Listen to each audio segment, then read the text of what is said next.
Komiti mar Okiya Omtatah mang'iyo chung' mare bedo jatend piny Kenya dhi nyime kod kawo pach jo-Kenya midhiero magikale magidwaro mondo piny owacho kete maino. E kinde romo mane obagi Migori, jokanyo e sekta mopogore wacho ni ber ka iketo maino e tego weche mag thieth kaachiel kod chugo tije ne rowere. Laktar Dano Nyango mawuok komitino wacho ni pach oganda magikawo dhi konyo Okiya Omtatah e loso mise mage.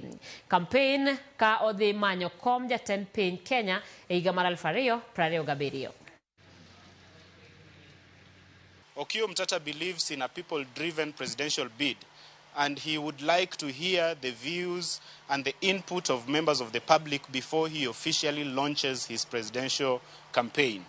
So these views are meant to help him inform his campaign policies, his policy framework for the presidential bid, his manifesto, his programs, his plans for the presidential bid. So he doesn't want a process where he will come to impose on us his own thoughts and visions and plans and programs. He would want his vision to be informed by the views and concerns of the people. Ngata muchiore magombo ni mondo konyo jopiny, obed ni odwaro governor e county mora mora Kenya ka, obed ni odwaro kata president e Kenya ka, obed ngat moro manyalo dino yore te magengo kuo mar gimora mora manyalo chopo ne jopiny. As youth, we have these creative ideas, sustainable ideas on how to store fish, but we lack the right channel to access and to fund us to bring up our ideas. Yes, I have the idea, I'm educated, but my education is like none of the business, just as like a rotten idea.